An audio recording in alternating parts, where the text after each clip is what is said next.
I've just finished my third year of occupational therapy.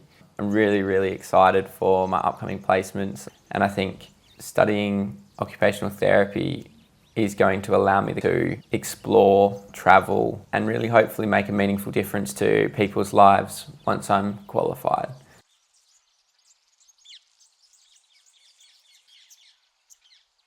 I'm not a people person when there's lots of people around me, but I'm a people person in small groups and one-on-one settings, and I like to see the best of people.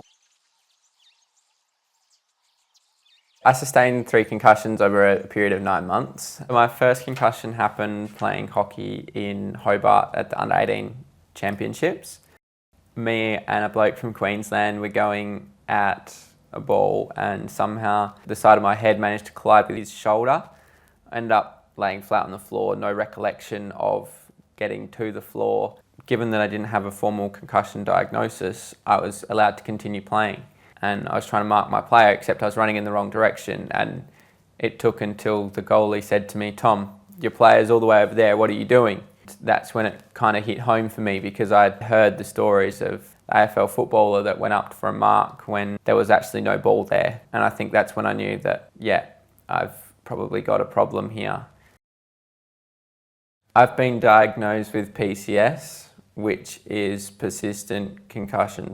I get pounding headaches that go between both eyes and like all the way through to the back of my head. And I really struggle to be able to comprehend anything. I get really irritable, short-tempered with people. One of the biggest things for me is I struggle to engage in conversations effectively. I may look like I'm present in having a conversation with you, but the words that you're saying will go straight through me. I got my second concussion probably 3 weeks before leavers. For every drink that I did have, it felt like I was probably having 5 or 6. I would only have a very limited number of drinks whilst I was there, which was nice and cheap for me, but it really affected me. All my mates were out and about having fun, partying, and I was still very symptomatic. The flashing lights, the sensitivity to noise. I couldn't be in those settings where there was lots of stimulation. I'll go as far away as possible from the sound and the lights. Going to a nice dark place where there's no sensory input is really good for me.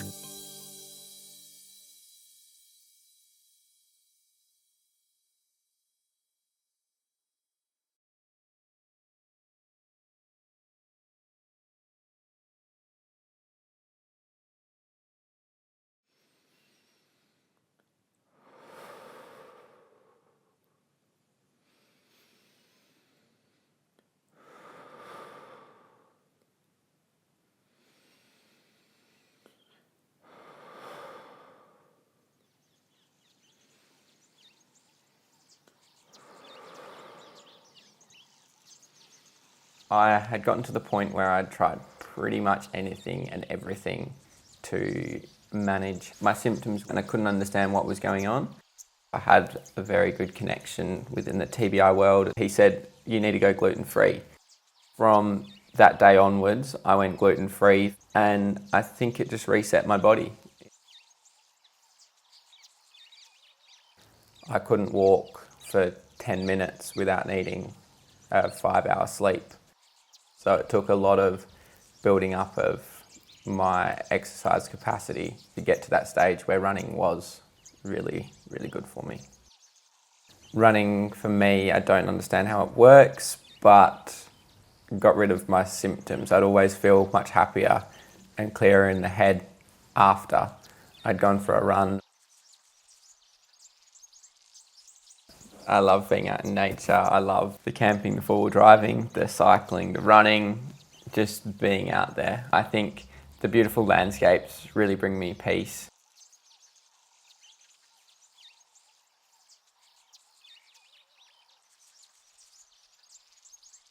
This photo I've currently got set as the background on my computer. I've got that real come on, let's do this sort of motivation in my face. Really excited, pumped up. Whenever I'm down, I just look at my desktop background and go, let's lock in, we can get this done. That's the simple message behind that picture. Yeah, you'll be fine, you can do it. And there's always happiness on the other side. I've done some stuff in the past, talking to sports groups and footy groups and all that sort of stuff. The real hit home message is that you only have one brain. It's not like a hamstring where it's going to get better.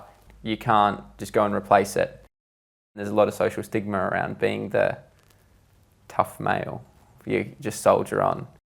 That's a really important message to get through to all young boys and young adolescent men. It doesn't matter how tough you are, you've only got one brain.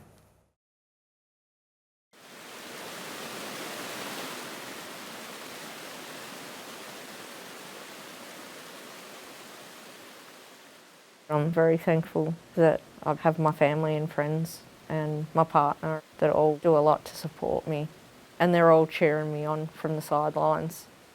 I probably wouldn't be as far as I had gotten without all their support. Sometimes I do take a little bit too much on, but I think that's part of my meaning to life, have a positive impact on others.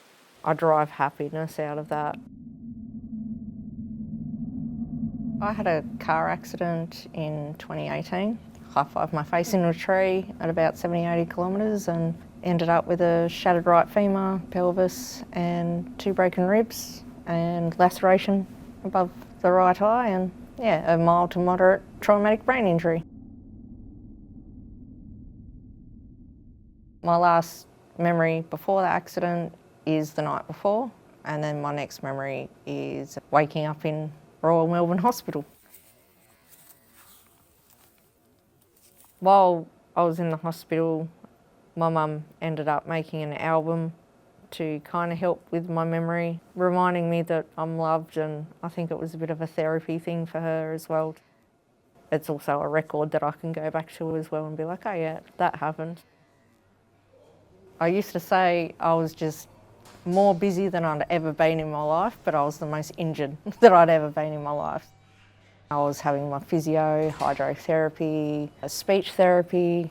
A neuroscientist was testing me to see how bad my TBI was, and had an occupational therapist that was trying to make sure that I could still cook for myself even though I was on 2 crutches.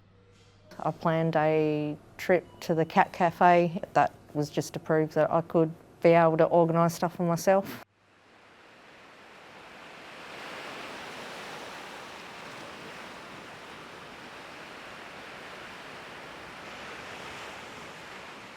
Definitely decision making and maintaining attention and focus, especially with the studies, is very difficult. Memory retrieval is very difficult as well, and fatigue is a big one. I feel like a permanently exhausted pigeon nearly every day. But yeah, I push through that sort of thing. When I first started after my accident, I picked 2 units per semester. Unfortunately, midway through the first semester, I ended up having some anxiety issues. My occupational therapist was like, maybe you might need to drop back down to 1 unit. I'm quite a determined person, and it was a bit like, this is just annoying. But once I dropped that 1 unit, 3/4 of the stress was gone. And then the second year, I put it back up to 2 and I could handle that. Chuck, he's my rock. I actually got him a couple of weeks before my car accident, and all of a sudden I was gone for 3 months. Usually sit next to me, sleeping while I'm studying.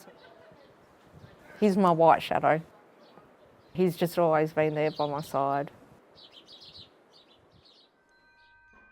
In the morning, I'll do a guided mindfulness meditation, get my focus and get me on track. So I have my coffee, sit in front of the computer, and while I'm watching the lecture, I'll take notes, print out slides, so then I've got pictures to put in with my notes, and that helps with the visual memory. I've got sticky notes everywhere. To-do lists keep me on track. And especially when you've got an assessment task due as well, you break it down into little pieces so then you get more ticks and it makes you feel a bit better.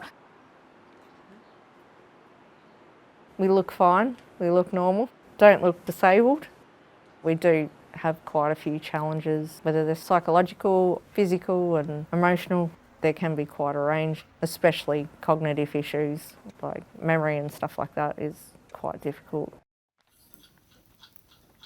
So when it came to year 2 units, I was doing 2 units per semester and I was having to study 5 to 6 days a week for about 8 to 10 hours a day. But now that I'm in the 3rd year units, it's 6 days a week, 8 to 10 hours a day, just to keep up. By the end of the semester, I'm still 2 or 3 weeks behind in the content. It's a pretty full-on job for not being paid. I think I've inherited my determination from my father, and I think that's just the drive that's been able to get me through.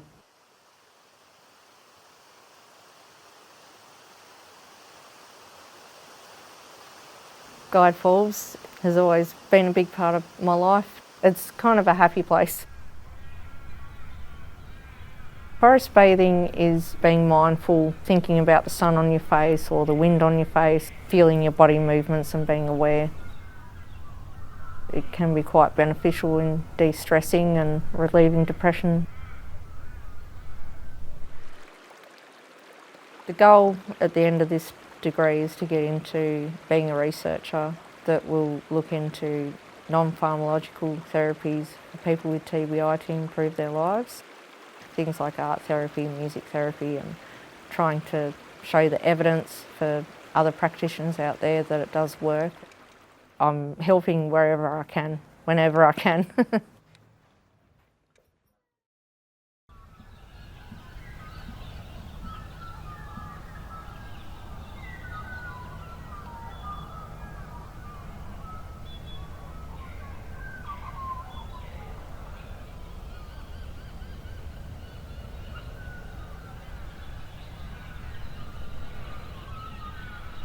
Being able to sit in a very calming environment is really nice. I sit outside a lot with a cup of coffee or a pot of tea and just sit and listen to the birds, which are prolific here. And that is a great privilege to be able to do that, and really lovely. Being outside, I think, is just very healing for the soul. Very healing.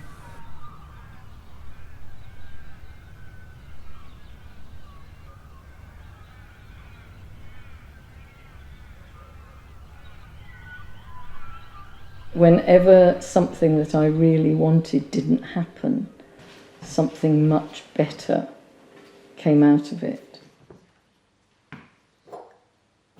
There was a song on the radio all the time, and part of that said, if I had changed a minute of my life, I might not be where I am now. Well, the most recent TBI I had was I tripped up our back steps, which are rocks. I was carrying something, so even though I put a hand out, I hit my forehead here. It was wet. I was wearing the Crocs that my husband said were dangerous. It looked bad quickly, so he took me to emergency. I was seen quite quickly by a junior doctor. I don't think he took me that seriously as having a traumatic brain injury, as having a concussion. By the Friday, I was getting worse. I had to do some teaching online that week. I couldn't focus, I couldn't concentrate, but no one told me that I shouldn't do anything.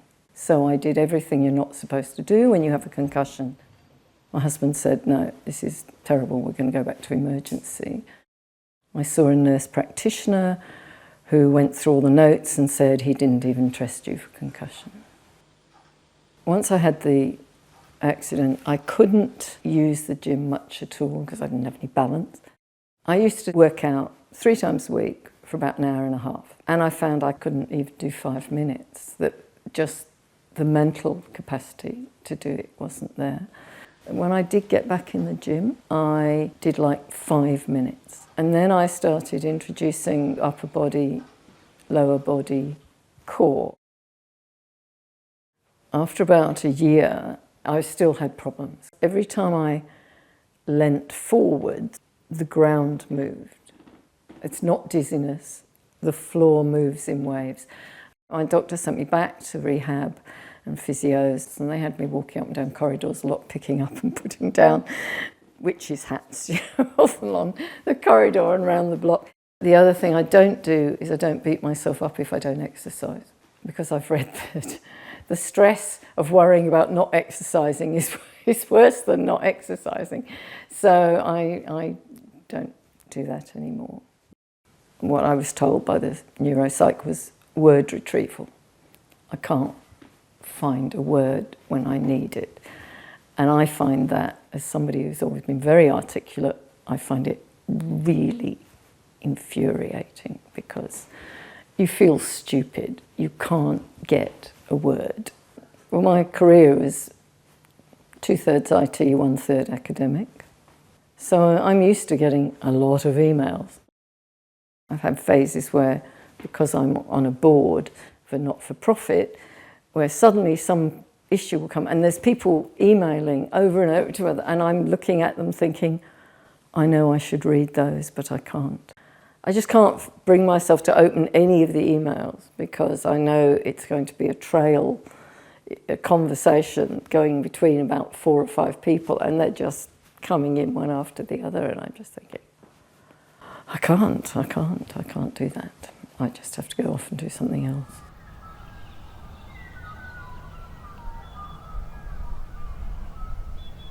I just like looking at and seeing what's around. I walk along the creek and the trees sort of are overhanging, and if you walk quite quietly, you'll see there's all sorts of things that you wouldn't see if you didn't stand and be quiet.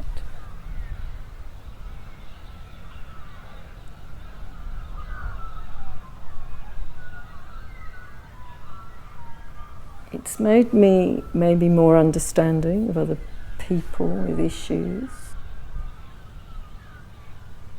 It's probably slowed me down and made me do less. So I think it's changed me a bit. My philosophy for life is regret is a wasted emotion. There is absolutely no point reveling in regret because you can't change anything. You have to get over it, move on. Everything happens for a reason. You know, I'm where I'm meant to be at the moment.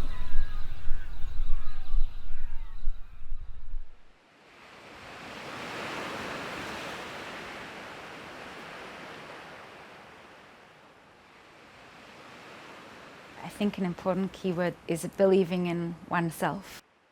Believing in myself, believing in yourself, all of us believing in ourselves. And a lot of the strategies can help to rebuild that sense of trusting.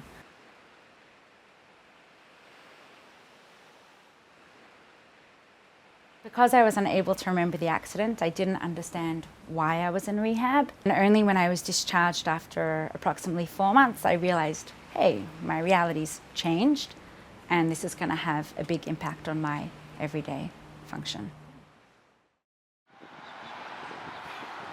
So my head injury occurred not long after I finished year 12 in January 2005.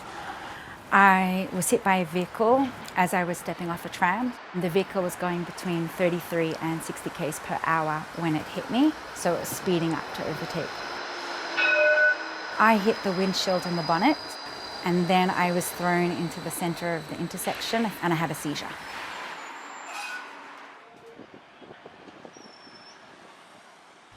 My TBI symptoms are challenges with balance, visual spatial abilities, attention span, following tasks that have multiple steps, word retrieval, short-term memory loss, long-term memory loss, disorientation, fatigue, and being overwhelmed by too much stimuli.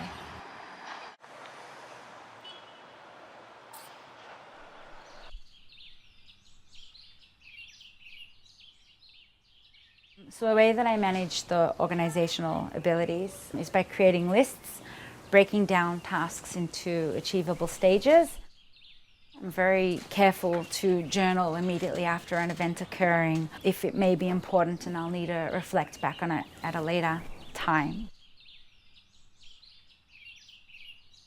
I prefer not to use maps to navigate because that prevents me from actually using my own abilities. So instead I do use the technique on focusing on central landmarks that are unique to that place.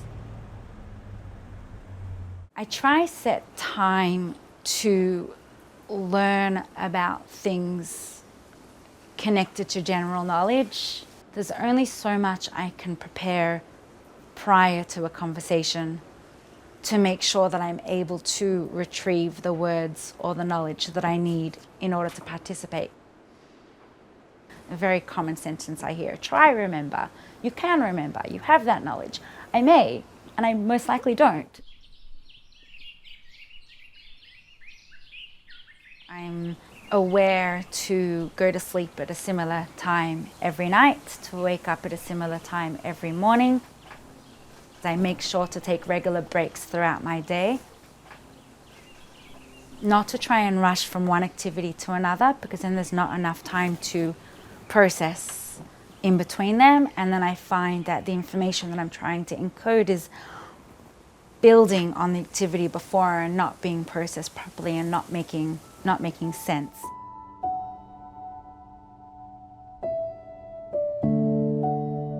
I came up with a term called empty brain syndrome. I can describe it like being in a black room. I'm searching my brain for the information, but inside all I see is the black. There's no map to guide me through the darkness, so I'm not sure where to find the information that I'm looking for. It all feels very far away. When I find the answer, I would describe it best as opening a door and seeing outside of the door lots of colour, and I associate that colour with being green and being full of nature.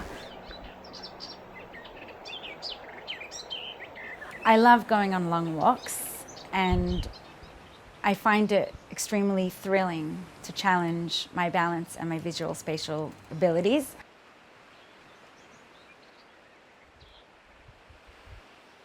TBI is an illness you can't understand unless you experience it. It's an invisible injury, but that doesn't mean that it's less serious.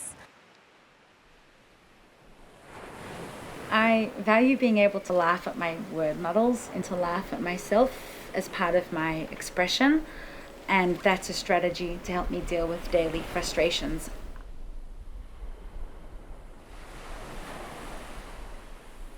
I may not remember my friend's personal details, even though I've received the information multiple times. I may or may not remember the experiences that we've shared together. Something that I really want to tell people is that that doesn't mean I don't care, and it doesn't mean that I don't want to build on the relationship. I just need more time and more patience in order to build that connection and to build those memories.